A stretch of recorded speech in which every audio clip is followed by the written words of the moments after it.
In 2011, one of the NHL's faces, Sidney Crosby, went down with a concussion and was forced to miss over a year's worth of action.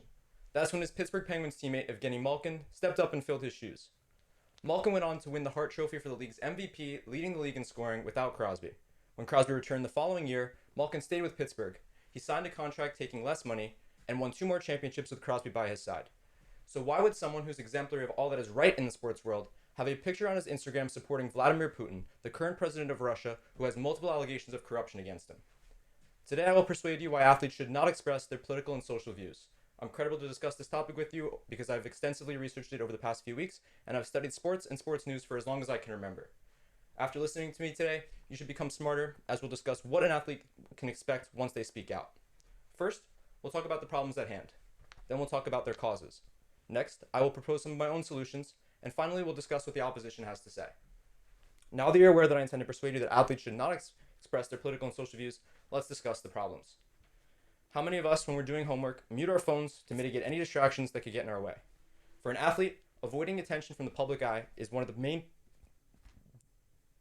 focuses for their career. In the NHL, 6.1% of the player base is born in Russia, and one of those players is Alexander Ovechkin. He currently leads all active players in goals and has a close relationship with Vladimir Putin. He actually founded Putin Team, which is one of the biggest social media following for Vladimir Putin's campaign, and is close friends with Putin. When asked about Putin's invasion of Ukraine, Lorenzo Reyes, a sports writer for USA Today, told us that Ovechkin told the media that he was not in politics, but Putin was still his president, and that he wasn't actually in control of the situation. However, Reyes then went on to say that CCM, one of the leading equipment manufacturers for the NHL, wrote an email to TSN, Canada's #1 sports network, saying that while Ovechkin wasn't responsible, they were no longer going to use him or any other Russian player in any of their advertisements. Not only is this a distraction for Alex Ovechkin, it also provides a monetary loss as he's no longer being paid for those advertisements. Another example of monetary loss would be Colin Kaepernick, a former NFL quarterback for the San Francisco 49ers. Colin Kaepernick refused to stand for the national anthem in 2016 before an NFL game. In doing so, he quoted, after a game, according to Cindy Boren, a sports writer for the New York Times, that he felt that he was not going to stand for a flag that did not show pride or express themselves further for black people and people of color. He said after these statements, at the end of the season, he decided to opt out of his contract and hasn't been offered a contract in the NFL since, effectively ending his career. Now that you know about the problems, let's look at what the causes are. There are 2 reasons an athlete would want to speak their mind. One being personal beliefs.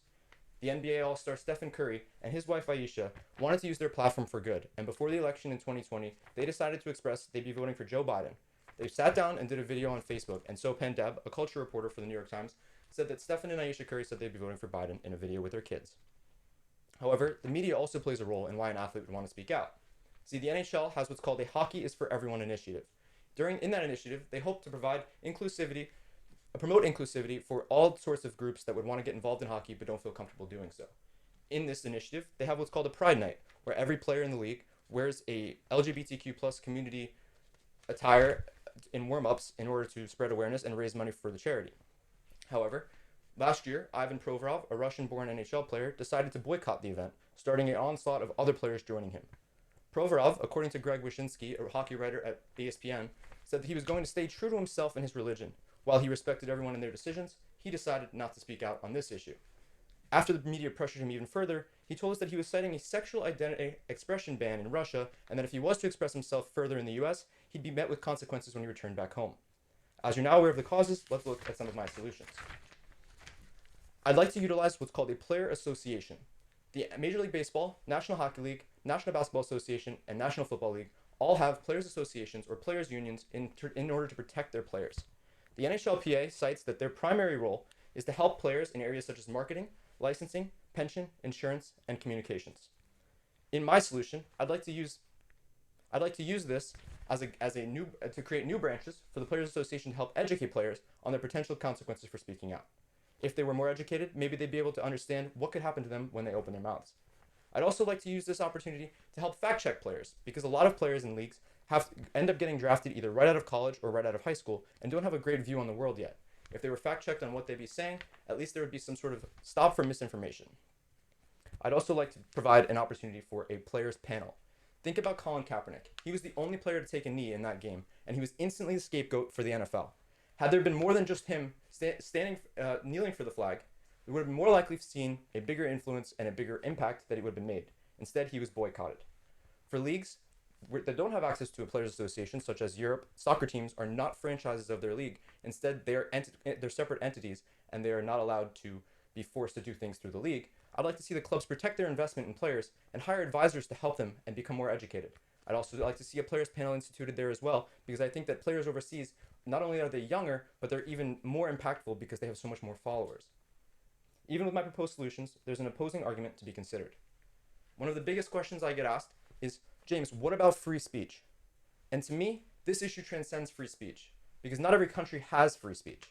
See, when Artemi Panarin posted this photo on Instagram in 2021, he said, with the caption, hashtag freedom for Navalny.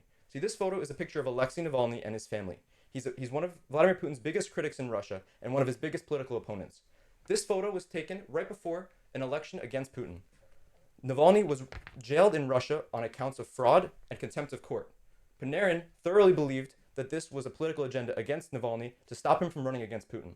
So he posted this photo. And when he did, one day later, he was met with a sexual harassment case back home in Russia. And he thoroughly believed that this was a political case against him instead.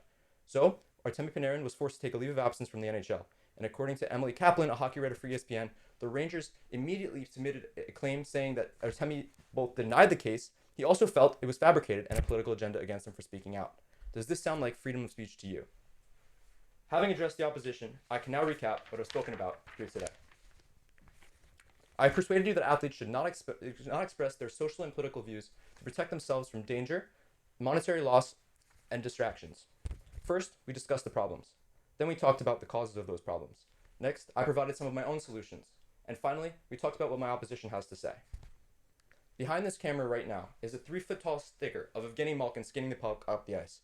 To its right over there is a picture of Evgeny Malkin signed by him in blue ink. And right here in my hand is a hat with a penguin on it with the word Gino next to it. Gino is Evgeny Malkin's nickname, and it became my nickname when I started playing hockey and telling coaches that I was a big Pittsburgh Penguins fan. See, Evgeny Malkin was my idol, and I remember sitting back the day that Putin invaded Ukraine, and I knew that they would ask all the Russian players in the league what they thought of the invasion because they know they can use their platform for good. So, when Evgeny Malkin didn't open his mouth, I was so happy to see because I knew that he was protecting his family and protecting himself. When Dan Kingerski, a writer for Pittsburgh Hockey Now, a lead Penguins news source, he put out an article saying that PHN would not print a Malkin statement, but because they understood just how hazardous this situation could be for Malkin and his family. Not only did the media now understand how big of an issue this is something that we also need to take back and realize that this is not our place to meddle in. I want you, the next time you're on social media, instead of begging a player for change, instead ask for change from the world.